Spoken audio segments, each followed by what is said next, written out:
Olá pessoal, salve Maria. Como é que vocês estão? Tudo bem? Salve Maria. Hoje nós estamos aqui para buscar uma fidelidade com vocês, essa meditação do domingo que passou. Estamos uns dias um pouco atrasados, mas queremos continuar esse compromisso de dar a vocês essa meditação desse evangelho tão precioso, do Evangelho de São Mateus, capítulo 25, onde vai estar a parábola dos talentos. Essa leitura tão bela e tão propícia para os tempos que estamos já finalizando o ano litúrgico, que é nesse próximo que vem, que é o Domingo do Cristo Rei. Pois é, pessoal. Então, como o Antônio falou, domingo que vem é Domingo de Cristo Rei, e a igreja nos veio preparando com uma série de parábolas para que a gente possa entrar nesse reino, compartilhar esse reino com Jesus Cristo. Então a igreja veio fazendo com que a gente vê-se a importância desse chamado, dessa invitação que Deus nos faz a participar nesse banquete, que toma a sua origem, o seu sentido de ser na Santa Missa. É esse o banquete que Deus nos convida a participar, aqui na Terra de uma forma imperfeita, enquanto a nossa debilidade humana, mas no céu de uma forma perfeita. E a parábola dos talentos, basicamente está falando dos talentos, de tudo aquilo que Deus nos deu, e a nossa correspondência, como a gente vai corresponder diante desses dons que Deus nos deu. E é interessante porque a gente tem que voltar lá em Adão para que a gente possa entender mais ou menos o contexto dessa leitura. E o contexto é que Deus tinha construído um jardim. Deus tinha construído um jardim belíssimo, com todas a espécie de plantas, tudo colorido, tudo muito bonito, tudo muito ordenado, e colocou Adão aí. Adão estava protegido, estava em uma vida cômoda, e Adão só tinha duas funções. Adão tinha que guardar e cultivar esse jardim. Como a gente sabe, Adão falha no seu projeto, Adão falha na sua vocação, na sua paternidade, e Adão não somente falha, como não reconhece a sua debilidade. Adão não é homem suficiente para reconhecer que pecou. Ele coloca a culpa em Eva. E colocando a culpa em Eva, está culpando a Deus. Foi tu que me deu essa mulher. Então Adão é expulso. E Adão é expulso para trabalhar uma terra que está agora maldita. A terra agora vai dar frutos amargos para Adão. E Adão, com o suor da sua frente, vai comer agora o fruto. Então, Jesus Cristo apresenta de novo, Jesus Cristo, ele sendo o novo Adão, ele nos apresenta de novo essa possibilidade de voltar a esse jardim, que é esse banquete. E a parábola vai começando falando que, assim como Deus tinha dado muitos bens a Adão, assim também vai começar essa parábola. Deus distribuiu todos os seus bens. E aqui é interessante porque o texto vai falar que eles eram escravos desse Senhor. Então eles subiram de posto. Deus colocou eles como administradores. Isso é interessante porque muitas vezes a gente não se vê assim. A gente não se vê como administradores dos dons que Deus nos deu. E o dom primário que Deus nos deu é a nossa vida. Então, todas as coisas que Deus nos deu está orientado para que a gente possa fazer com que essa terra seja mais agradável, que essa terra seja, que a vida seja mais levadeira, que a vida seja mais alegre. E por isso Deus nos dá os dons, para que a gente possa fazer dessa terra que está maldita um jardim.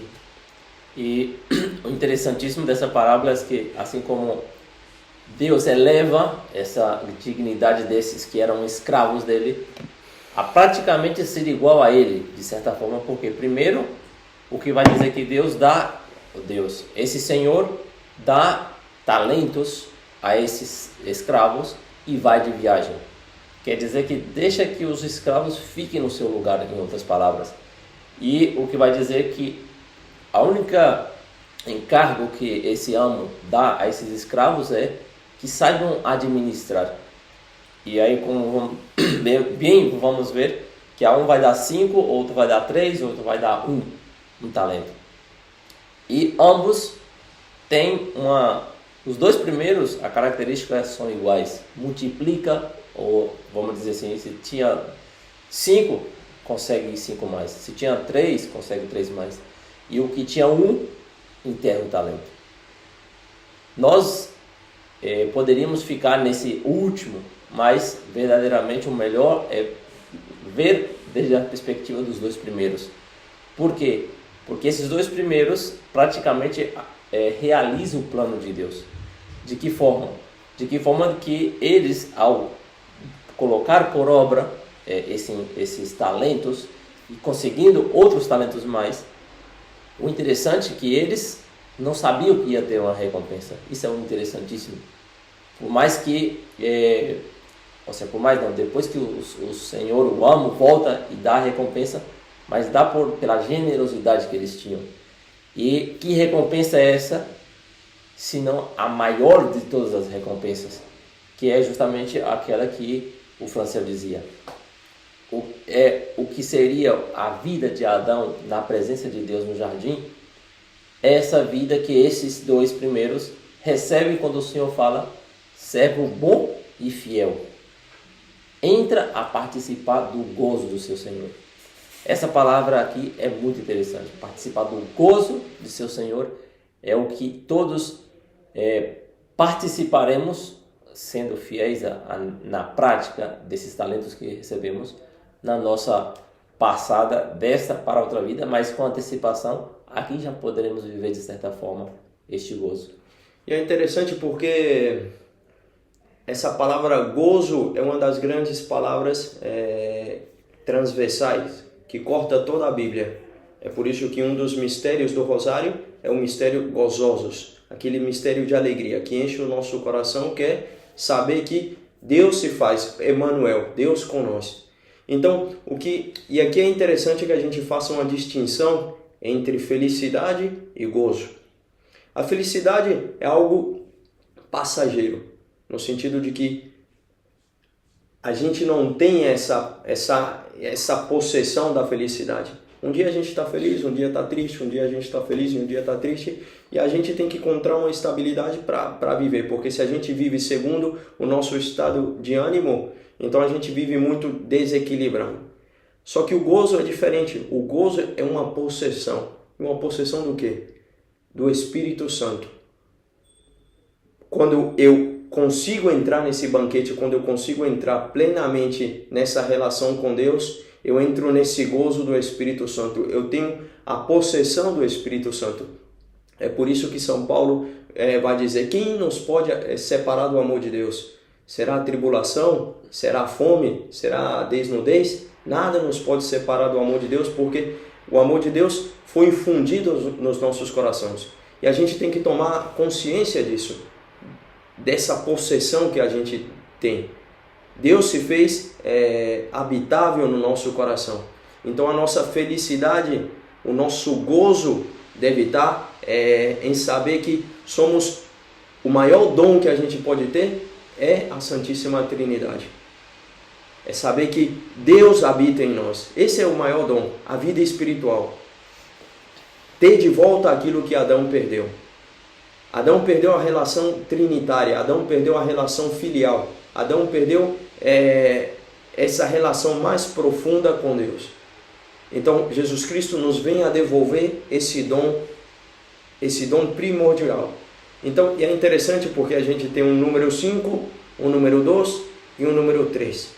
O número 5 é uma representação do Espírito Santo, porque o Espírito Santo é a lei de Deus, é o Pentateuco. É os 5 primeiros livros. É o Espírito Santo que escreve no nosso coração a lei de Deus. Então ele é representado pelo número 5. O número 2 é um número que representa Jesus Cristo, pelas suas duas naturezas. Homem, Deus e homem.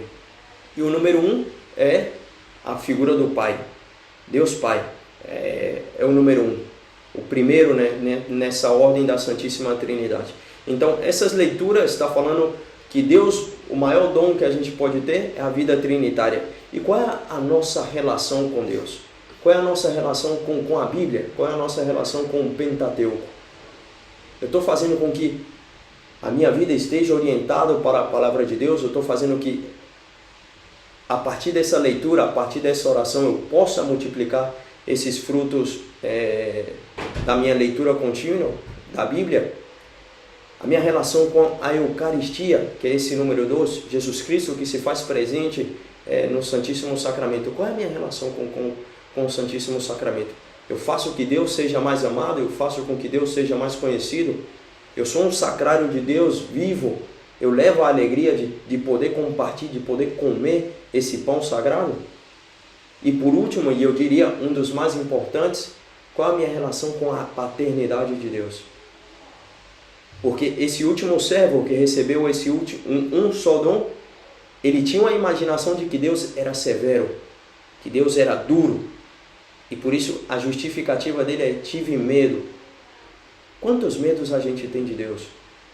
Quantas imagens deturpadas a gente tem da paternidade de Deus? E por isso muitas vezes guiado por medo, por preguiça, por não querer entrar nessa relação mais profunda com Deus, a gente enterra os nossos dons, enterra a nossa vida, enterra os talentos que Deus nos deu. E graças a Deus, Franciel recordou muito bem que são 5, 2 e 1 talento, não como eu tinha dito que era, ele segundo tinha sido 3 talentos, mas é preciosa essa meditação que Franciel nos deu, porque justamente se nós temos a Deus como um severo, um carrasco, como tinha esse servo que recebeu 1 talento, muitas vezes até nossas obras será movida por um medo. Eu vou fazer isso porque eu não quero ir para o inferno. Eu vou fazer isso porque Deus mandou que eu fizesse. Mas não. Deus nos pede a fazer por pura bondade, por puro amor. Quer dizer, como tem um ditado, dar sem olhar a quem, fazer as coisas praticamente por amor. Se nós conseguíssemos fazer isso, e principalmente todas as nossas obras, se fosse levando a esse fim que o Franciel nos disse tão esplendidamente bem, enquanto a ter essa vivência da Santíssima Trindade, terá ao Espírito Santo que nos inspira a fazer as boas obras, a colocar em prática esses talentos, ter a Santíssima Eucaristia, esse Jesus que nos leva a imitar a Ele, que é o homem perfeito, e ter a Deus como Pai, como deveria fazer o servo que recebeu 1 talento. Assim, nós somos chamados aqui, primeiro, obviamente, reconhecer. Temos dons. Todos temos dons. O primeiro, que o Franciel bem disse, o dom da vida. Depois, principalmente os batizados, ter a vida de Deus em nós. E, obviamente, um terceiro passo, reconhecendo esses dons e essa graça que Deus habita em nós, que outros dons, vamos dizer assim, externos, podemos colocar em prática. E o principal deles também, não o principal, mas o que mais nos levará a imitar a Deus é o serviço. Servir aos demais. E esse serviço tem vários modos de fazer. E cada um na sua dimensão. Quem, por exemplo, tem um dom de aconselhar, outros têm um dom de cantar, outros têm um dom, até mesmo, vamos dizer, mulheres, de limpar muito melhor que 10 homens, uma mulher só, vamos dizer. E entre outros serviços. E saibam que esses serviços têm uma força maior, onde? Na Santíssima Liturgia, ou seja, no culto que oferecemos a Deus. Aí é onde a música, o serviço de limpeza, a prédica, quem tem o dom de pregar, aconselhar, aí é onde esses dons recebem uma força maior. Por isso que nós aconselhamos a vocês nessa semana, onde aproxima esse próximo domingo já, dia de Cristo Rei, onde o Evangelho nos mostrará a um Jesus, um Deus que venha pedir contas. E onde Ele nos dirá: estive com fome, não me deste de comer. Estive com sede, não me deste de beber. Estava preso e não me visitastes. Quem sabe nessa parábola ou nessa verdade, esse Evangelho que nós meditaremos nesse próximo domingo, pode ser a chave de leitura para nós praticar esses talentos que Deus nos deu. É isso, amados irmãos. Como aquilo que São Paulo sempre nos aconselha, né? Que a gente não nos devemos nos julgar. E o nosso coração, as nossas inquietudes, as nossas perturbações, os nossos medos muito pelo contrário de ser motivos para que a gente esconda os nossos dons, deve ser motivos para que a gente saia em encontro a Deus. Eu sempre falo e sempre gosto de falar isso, a oração tem muito poder, uma oração sincera, uma pessoa que abre, que derrama o seu coração diante de Deus, seguramente vai encontrar aquilo que busca. Então, se você olha para o seu coração hoje, se você não teve uma relação boa com seu pai e você transfere essas feridas para a sua relação com Deus, reconheça isso e peça a Deus que Deus venha com o seu Espírito Santo suavizar, ungir, curar o teu coração. Abre o coração diante de Deus, visite a Jesus no Santíssimo Sacramento e ali converse com Ele. E seguramente Deus vai exercitar a sua paciência, vai exercitar a sua paternidade com você e você vai sair muito mais revestido com forças novas. A alegria de Deus é a nossa força. Então a gente constantemente tem que estar buscando a Deus e buscar a Deus como Pai. Deus é Pai. Por mais que a gente tenha uma visão negativa do nosso Pai, mas Deus está por em cima de tudo isso. Deus é superior e Deus é um Deus que ama. Deus é um Deus de bondade e um Deus de verdade. Assim que, sem medo, que a gente não tenha esse mesmo movimento ou essa mesma atitude desse servo de enterrar os dons. Não, que a gente, como o Antônio falou, nos coloquemos à disposição dos demais. E terminamos com essa frase que o nosso bom Deus nos mostra nessa parábola. Queiramos um dia escutar da boca dele.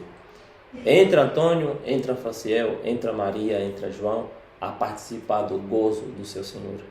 Esse é nosso desejo para com vocês e mais ainda o desejo de nosso Pai para com todos nós. Salve Maria Puríssima. É isso, pessoal.